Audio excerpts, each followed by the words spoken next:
palpak na leche flan. Ayan. Masyadong soft, guys. I think masyadong madami yung fresh milk na inilagay ko kanina. Kaya yan, huwag niyong gagayahin ang aking palpak na leche flan. Pero masarap siya. Tapos yung ginamit ko pa na lanera. First time ko kasi gamitin yung lanera na yun. Sobrang lambot, saka very smooth.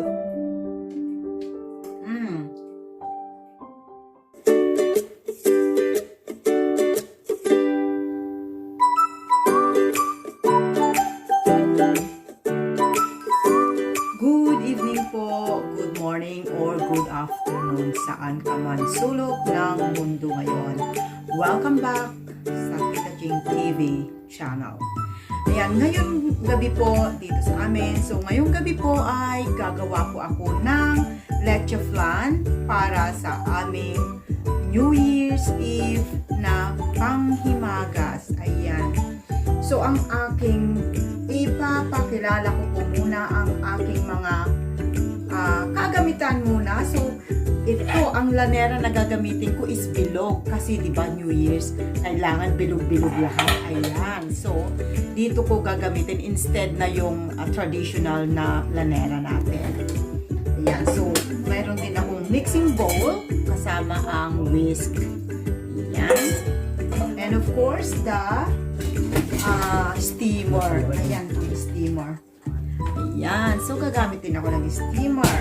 Additional sa equipments natin is the sieve and alam nyo po, the egg separator. Ang gagawin ko po ngayon is 10 egg yolks. Ayan. So, 1, 2, 4, 6, 8, 10 egg yolks.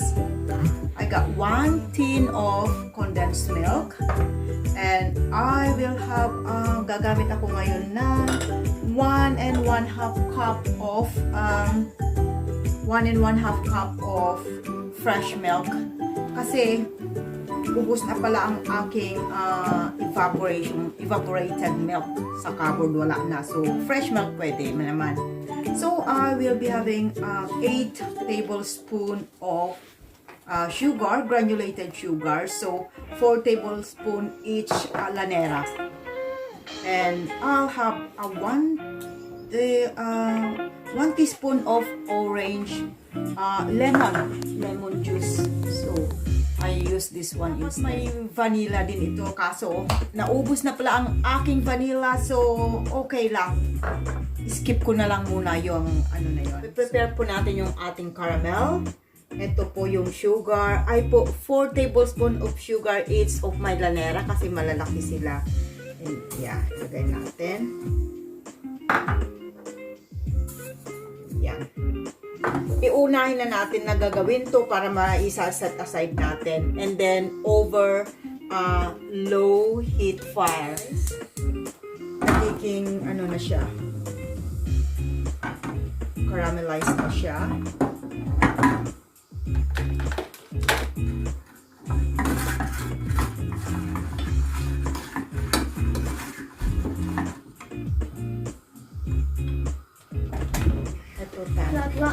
Okay na ito, guys. So, set aside na lang natin.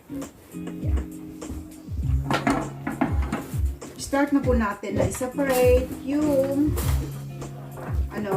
yung ating egg whites.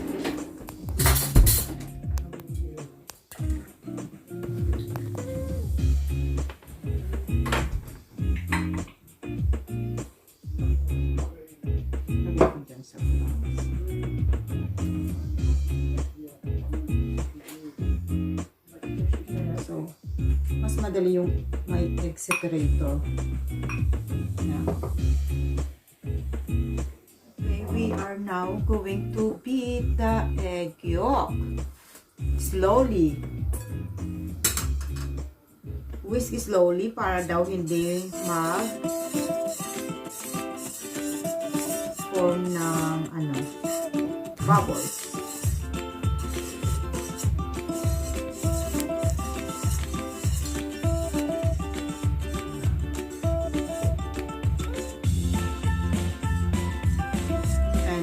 Just one direction, guys. slowly. Or hindi siya baka. Gradually add the milk. The fresh milk.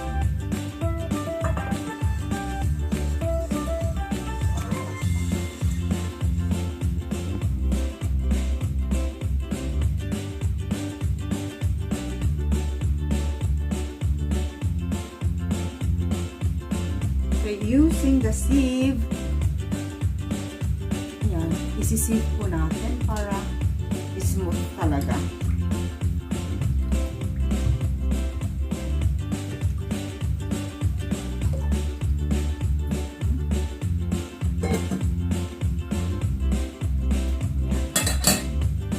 Maging smooth. Okay, i-sieve po ulit natin para sigurado talagang smooth yung ating leche flan. Ayan.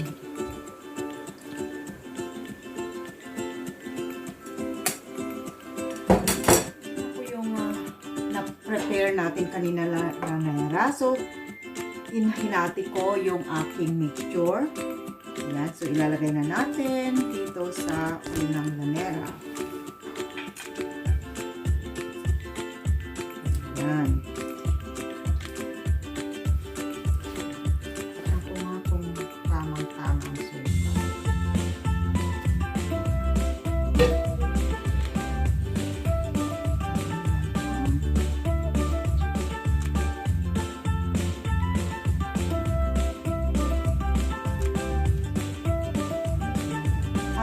Ating kapatid. Ayan, ating kapatid sila. Okay. Ayan. So, next is babalutin ko siya ng aluminum foil.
Palpak talaga.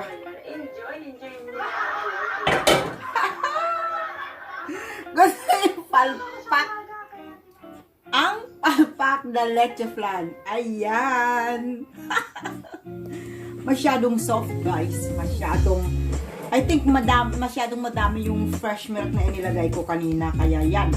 Huwag niyong gagayahin ang aking palpak na leche flan. Pero masarap siya. Tapos yung ginamit ko pa na lanera. First time ko kasi gamitin yung lanera ngayon. Oh. Sobrang lambot. Saka very smooth.